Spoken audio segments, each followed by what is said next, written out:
আসসালামু আলাইকুম ওরহমতুল্লাহি বারকাতুহু। সালাত আসসালাম আলাইকা রসুল্লাহ, আসসালাত আসসালাম আলাইক হাবিবাল্লাহ। আজ জুম্মার দিন আমি আমার চ্যানেলের মাধ্যম দিয়ে সমস্ত ভারতবাসীকে আন্তরিক অভিনন্দন জানাই ও শুভেচ্ছা জানাই। আজ 26শে ডিসেম্বর। আজ আমি খুব দুঃখের সাথে একটা ভিডিও বানাচ্ছি। ভিডিওটার উদ্দেশ্য হচ্ছে একটাই, কে বাংলাদেশে যে যুবককে হত্যা করা হয়েছে, এটার জন্যে আমরা সবাই বাংলাদেশিদের উপরে ধিক্কার জানাই। এটা খুবই অন্যায় কাজ, করাটা উচিত নয়। যেহেতু একটা মানুষের প্রাণ লওয়াটা উচিত নয়। আপনি বাইবেল দেখবে, চতুর্বেদ, গীতা, কোরআন খোলো, কাউকে হত্যা করার কথা লেখা নেই। আমি সোশ্যাল মিডিয়ায় বেশ কিছুদিন ধরে ঠর পাচ্ছি যে কোরআনে কাফেরের কথা বলা হয়েছিল। কোন একটা জায়গায় দেখছিলাম, সাধারণত হিমালয় সাহেবে, তো এক মহিলা দেখছিলাম যে কোরআনে কাফের কথা বলা আছে। আরে কোরআনে কাফের কাদেরকে বলা হয়েছে? কুলিয়া আইয়ুহাল কাফিরুন, আমাদের যারা বিরোধ করবে না তাদেরকে কাফের বলা হয়েছে। আল্লাহ কোরআনে জানিয়েছে কুলিয়া আইয়ুহাল কাফিরুন। কাকে বলেছে? পরিস্থিতির উপর আল্লাহ কোরআন নাজিল করেছে। যেমন যেমন পরিস্থিতি হয়েছে তেমন তেমন আল্লাহ কোরআন নাজিল করেছে। আল্লাহ কোরআনে ঘোষণা করে দিয়েছে, ওমা খালাকতুল জিন্নি ওয়াল ইনসা ইল্লা লিআবদি। আল্লাহ জিন ইনসানকে ইবাদত করতে বানিয়েছে। তো আমরা কি তোমাদেরকে জোর দিচ্ছি? তোমরা বেছে বেছে বেছে বেছে আমাদের উপরে টার্গেট করছো, বেছে বেছে বেছে বেছে টার্গেট করছো। আরে বাংলাদেশে যারা মেরেছে তাদেরকে বলো না, বাংলাদেশে যাদেরকে মেরেছে তাদেরকে বলো। যারা বাংলাদেশি তাদেরকে তোমরা বলো না। তাহলে মোদী সরকারকে বলো যে শেখ হাসিনাকে ভারত থেকে বার করে দাও। তবরেজ আনসারি, যাদেরকে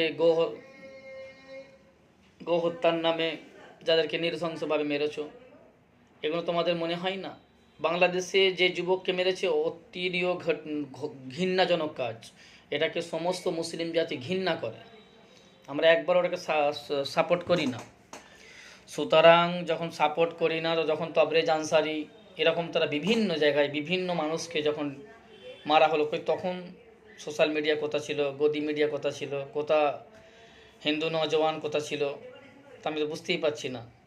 সুতরাং তুম করো তো চমৎকার, হাম করো তো বলাৎকার। সুতরাং এখনও ভারতকে জোড়ার ব্যবস্থা করো। ভারত দুটো টুকরো হতে চলেছে। আমি আদরণীয় মাননীয় প্রধানমন্ত্রীর কাছে আবেদন করছি যে আপনার নাম নিয়ে এবং আপনাকে সামনে রেখে কিছু মানুষ রুটি সেঁকছে, সেদিক থেকে লক্ষ্য রাখবে। বাংলার মাননীয় মুখ্যমন্ত্রী মমতা বন্দ্যোপাধ্যায়ের কাছে আমার আবেদন রইল যে আপনি আপনার প্রশাসনকে খলিআম ছাড় দিয়ে দেন। যেখানে হিংসার পরিবেশ তৈরি হবে সেখানে যেন অতি শিগগিরই কারবাই হোক। এরপর আমি ধিক্কার জানাই বাংলাদেশকে, যে যুবককে মারা হয়েছে এর জন্যে অতিও ঘৃণনা কাজ। কোনো মুসলিম জাতি একে সাপোর্ট করে না। দিন দাহাড়ে মসজিদগুলো শহীদ হয়ে যাচ্ছে, কেননা কোরআনে আল্লাহ ঘোষণা করে দিয়েছে, ইন্নাল্লাহা মা সাবরিন, আল্লাহ সবরের ফল মিষ্টি দেয়। আল কাবির, যে গোশালাগুলো আছে, আমি যারা গো সেবক হয়েছে তাদের কাছে আবেদন করছি তারা যেন অতি শিগগিরই এই গোশালাগুলোকে বন্ধ করুক। কোনো ব্যাপার নেই, কোনো দরকার নেই, কিছুই দরকার নেই। আমরা গরু গোশ খাবো না, গো হত্যা করবো না, কিন্তু গো গোমাতাকে সামনে রেখে নজওয়ানকে যেভাবে সন্দর তালিকায় ফেলে যেভাবে মারা হচ্ছে, এটা অতিনীয় ঘৃণনা কাজ। আজ আমাদের পার্শ্ববর্তী দেশ চীন টেকনোলজিতে আগে বেড়ে গেছে, রাশিয়া টেকনোলজিতে আগে বেড়ে গেছে, ইরান টেকনোলজিতে আগে বেড়ে গেছে, আমেরিকা টেকনোলজিতে আগে বেড়ে গেছে। আর শুধুমাত্র আমরা ভারতের নাগরিক, আমরা শুধু মারপিটে আগে বেরিয়েছি। সুতরাং আমি সমস্ত হিন্দু এবং মুসলিম এবং সনাতনী ধর্মের কাছে আবেদন করছি, দেশকে জোড়ার চেষ্টা করো, দেশকে নফরত ফেলাওনি, দেশটাকে জোড়ার চেষ্টা করো। যে সরকারই আসুক, সরকারের সাথে আমাদের কোনো লেনাদেনা নেই, সরকারের সাথে আমাদের কোনো লেনাদেনা নেই। আমাদের মূল টার্গেট হচ্ছে একটাই, যে আমাদের দেশ যেন সবচেয়ে আগে বাড়ে, আমাদের দেশ সবচেয়ে যেন আগে বাড়ে। কেন আমরা এমন একটা জাতি, ভারতবর্ষ এমন একটা জায়গা যে জায়গায় সমস্ত মানুষ এসে ঠাঁই দিত।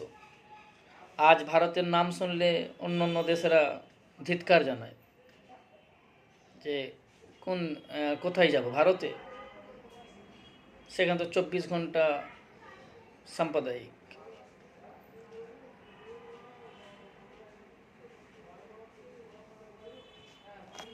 লাস্ট কথা বলে আমি আমার বক্তব্য শেষ করলাম। সমস্ত ভারতবাসীর কাছে আন্তরিক শুভেচ্ছা জানাই। আসসালামু আলাইকুম।